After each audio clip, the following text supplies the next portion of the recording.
this is a lesson for us na kapag ka po kayo ay nag-host ng US bases sa inyong bansa, kayo po ay nagiging target ng kalaban.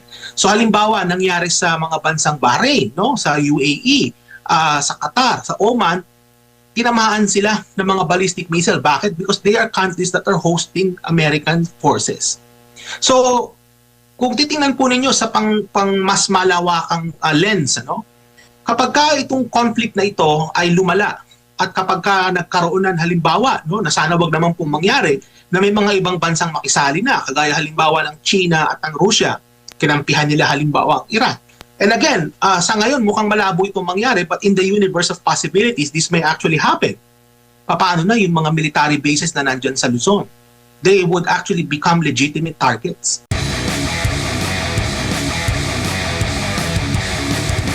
Ko sa isang interview sa panig po ng DOE, sinasabi nila na merong at least lagpas doon sa period prescribed na 15 days na imbak, parang nasa mga 1 month ata yung na-imbak ngayon. Pero ang ipinagtataka natin, kung merong naka-imbak na mas, kasi at least 15 days daw dapat merong imbak yung mga oil companies dito for consumption po natin. Bakit po pag meron agad na nagkakaroon ng tensyon, halimbawa, nagkaroon ng tensyon kahapon ng isang araw, agad-agad po, tataas, meron naman tayong imbak po na mga langis po dito or mga petroleum products dito po sa ating bansa, Doc?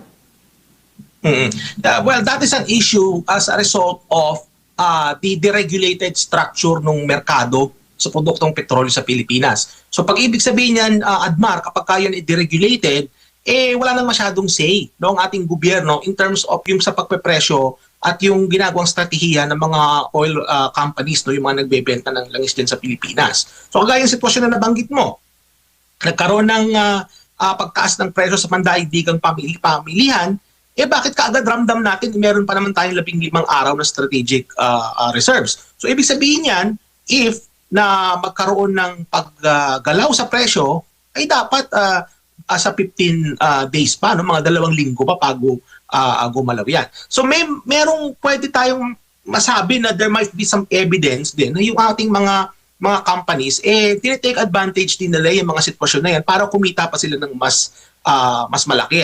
So, and again, this issue brings back yung rational na kung saan dapat nating silipin muli itong oil deregulation law. Kasi sa nakikita natin mukhang hindi na-attain yung objective ng oil deregulation, which is maging stable yung presyo para sa ating mga kababayan. The fact na meron tayong reserves, nakikita natin that the oil companies seemingly are taking advantage of this situation. So isa ito sa mga magandang tingnan din ng ating mga mambabatas, kaysa sa mga impeachment na ginagawa nila dyan sa Kongreso.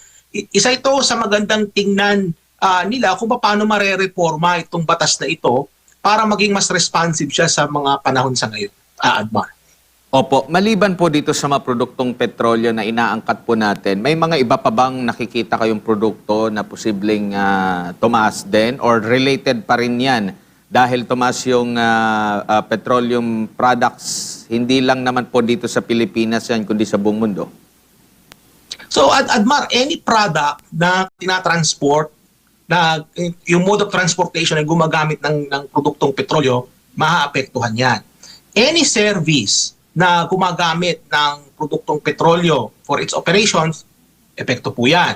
Utilities, kagaya ng kuryente, dahil nga sa banggit ko rin kanina, may mga power plant pa rin tayo na diesel operated, yan ay makaka-apekto po yan. So in other words, malaki po ang magiging epekto nito sa ating ekonomiya, Admar. Kasi sa banggit ko rin kanina na ang ating ekonomiya ay alipin ng produktong petrolyo. We are a slave to the oil pretty much. Kasi nga, wala tayong pinagkukuhaan yan. Iniangkat lang natin yung oil na yan. Kaya, kung ano man ang paggalaw sa pandaigdigang pamihilian, makaka-apekto po yan sa atin, Admar. Opo, sa bansang katulad po ng Pilipinas po, Doc, malaki bang konsumo talaga natin sa mga petroleum products sa sektor po ng transportasyon? Oo, malaki pa rin, Admar, kasi hindi pa tayo nakakapag-transition ng fully no dun sa mga tinatawag na mga alternative sources kagaya halimbawa yung mga hybrid o kaya itong mga electric cars. So nakadepende pa rin tayo sa gas, no? Yung combustion engine na tinatawag, Admar. Yun yung mga makina ng sasakyan na gumagamit ng produktong petrolyo, combustion-based po yan. So ibig sabihin, since majority ng ating mga sasakyan na naglilipana sa ating mga lansangan, yan po ay gumagamit ng produktong petrolyo, ay makaka-apekto din po yan. Mabanggit ko rin, Admar, speaking of transportation, buti na banggit mo, no? Yung mga serbisyo kagaya halimbawa ng transportasyon, no? Halimbawa, pamasahe. Asahan natin, may pagtaas yan kapag hindi pa natapos itong gulo sa Middle East the soonest possible time. Pati Admar, pati itong presyo ng ticket sa eroplano. Kung kayo po ibibiyahe, magkakaroon din po yan ng epekto. Kahit po yung mga nagbabarko, mga kababayan, kasi ang barko naman, hindi naman yan nagsasagwan, gumagamit po yan ng langis para umandar, magkakaroon din po ng epekto yan sa presyo. No? So transportation will be pretty much affected by this. And again, I just want to stress this enough na nakadepende po ito lahat kung matapos kaagad itong conflict na nangyayari dyan sa Middle East, Admar. Opo, natanong ko ngayon at nabuksan mo nga yung issue po na dapat maglipat na talaga tayo no, sa hybrid o di kaya sa mga electric cars. Pero ang ibang bansa talagang nangunan na rito, no? Like kagaya po dito sa China at nakita rin siguro nila yung kahalagahan na less na yung paggamit ng mga produktong petrolyo at hindi tayo laging at mercy, no? Pero ang ano din dito po, Doc, doon po sa ating mga power plants na kailangan din natin ng mga panggatong. Nabanggit ko kanina dahil may mga power plant pa rin tayo na diesel operated.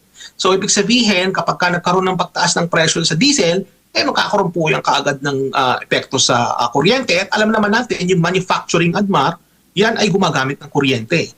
At kapag gumagamit ng kuryente ang isang industriya, ang mangyayari niyan, ipapasa ito sa consumer, no? Yung pagtaas ng presyo. Pero nakikita ko rin dito, Admar, na itong epekto na ito, no, magiging global ito. Hindi lang ito isolated sa Pilipinas, Admar. Ang epekto nitong inflation na ito, yung pagtaas ng presyo ng mga bilihin, as a result of this geopolitical tension, conflict na nangyayari sa Middle East, ay global ito.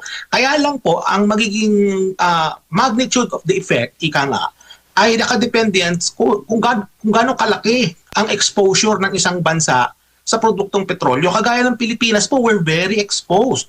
Diba? Sabi ko nga kanina, yung ating transportation sector, hindi pa tayo naka-fully transition to alternative sources. So kapag nagkaroon ng paggalaw sa presyo ng produktong petrolyo sa pandaigdigang pamilyan, ramdam kagad natin kasi we are very exposed. Now, may mga bansa kagaya halimbawa ng China na that they are able to produce a lot of these electric cars na kapag may paggalaw ng presyo ng produktong ng langis, no, nasa pandaigdigang pamilyan, nararamdaman nila, pero yung epekto sa kanila hindi kagaya sa atin.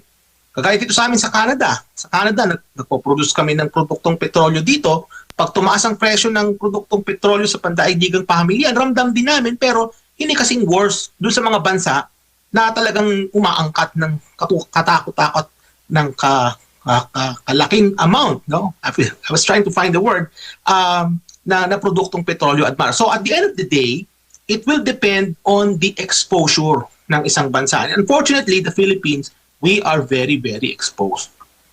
Opo, dito naman po sa mga kababayan nating mga OFW, meron na po bang pag-aaral na every time na may mga conflict, lalo na dyan po sa Middle East, apektado rin po yung kanilang mga remittances? Considering ang Middle East ay may malaki ring ambag talaga, no? Nagmumula dyan yung malaking part din sa mga remittances po natin, ng mga OFW.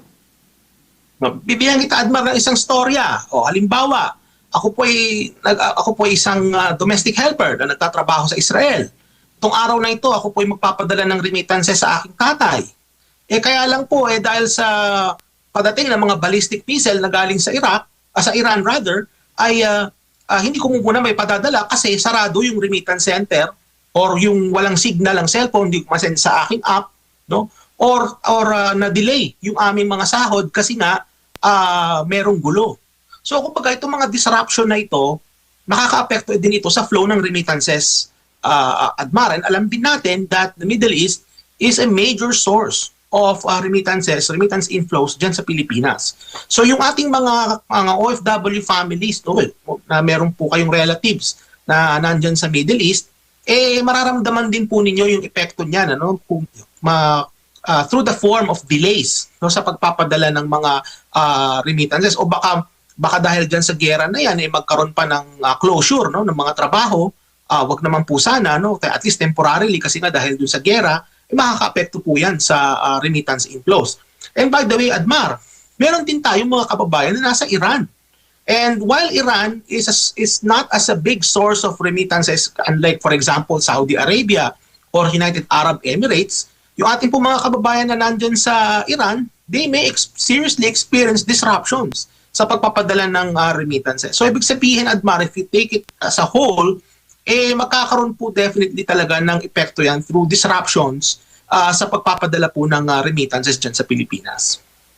Opo, and dito naman po sa piso kontra dolyar, medyo nakabawi-bawi nito mga nakalipas na araw yung piso kontra dolyar from 58 almost 59 hanggang sa 59 plus, naging 57 plus pesos kada isang dolyar po ang palitan. Maaari bang may epekto rin ito at anong sektor naman ang maapektuhan every time na mayroon pong pagtaas ng yung pagbagsak ng piso kontra dolyar? Ganito kasi yan, Admar, no? Tandaan natin na ang produktong petrolyo ay ini-import natin yan. At ang binabayad natin dyan ay dollars, kasi nga alam naman natin na mayroong petrodollar, diba? So dollar yung ginagamit dyan. Kapag ka nagmahal ang presyo ng produktong petrolyo sa pandaigdigang pamilihan, ay ibig sabihin mas kinakailangan natin ng mas maraming dollars para mabayaran yan. So ibig sabihin, kapag mas maraming dollars ang lumalabas kaysa sa pumapasok, nagiging mas mahal po ang dollar sa Pilipinas. Ibig sabihin yan, humihina po ang piso at lumalakas ang dolyar sa exchange rate ng piso sa dolyar. Yun po yung pinaka-basic explanation yan, mga kababayan. So ibig sabihin, asahan din natin as a result of this conflict, no, which will translate to higher oil prices, makakaroon po ito ng epekto sa ating exchange rate. So, bagamat maganda po ito kung kayo po ay nagpapadala ng pera sa Pilipinas, kasi pag mas mahina ang piso, malakas halimbawa ang mga ibang currencies, mas malaki po yung palit. Tandaan din po natin na kung manggagaling po sa Middle East yung remittances, may kakaroon din po ng disruption. So, kumbaga, may ano din parang kontrapelo din siya, Admar, kasi makikita natin na pag kumataas ang halaga ng dolyar, no, humihina ang piso, may mga masaya diyan, no, yung ating mga exporters at yung mga nagpapadala ng remittances. Pero yung ating mga importers naman po, sila nagsasuffer niyan kasi nagmamahal po yung kanilang mga ini-import. Opo, siguro panghuli na lamang po, baka madali lang na sisihin yung conflict po dyan sa Middle East para sabihin po ng ating gobyerno na kaya hindi lumago yung ating bansa, kaya tumaas po yung presyo ng mga bilihin. Paano po madidetermina naman kung ang problema ay panloob at hindi lang panlabas? Magandang tanong yan, Admar. Kasi bago pa naman nakita natin itong conflict na ito, mahina na yung fundamentals ng ating ekonomiya as a result of governance. So makikita nyo yung GDP growth nung fourth quarter, nasa 3% lang. That is even before the conflict started, no, sa Iran and Israel and the United States. So ibig sabihin, kapag halimbawa sinabi ng Malacanang na yung ating matumal na ekonomiya is as a result of the conflict sa Middle East, totoo naman po yun. Bagamat it kind of masks, no?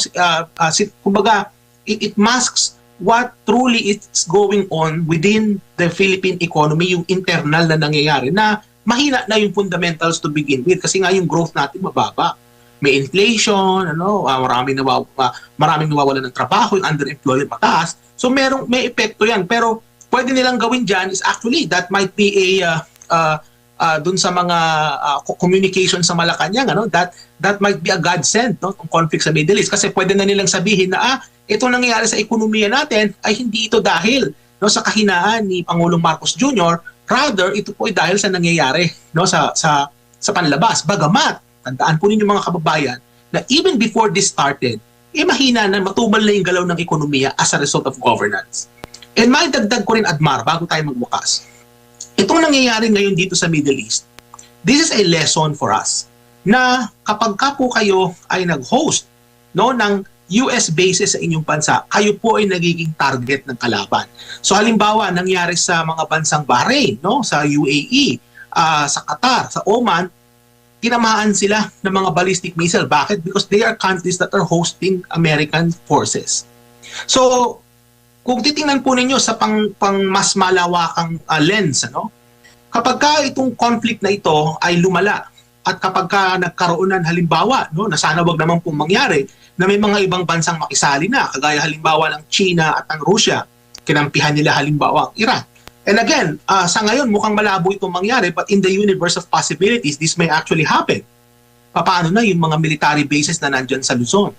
They would actually become legitimate targets. So ibig sabihin, this is, yung nakikita natin mga kababayan this is a lesson for all of us, na kapag ka nag-host ka ng American base sa iyong bansa, target ka na kaagad. So, ibig sabihin, magagaransya ba halimbawa ni Marcos Jr.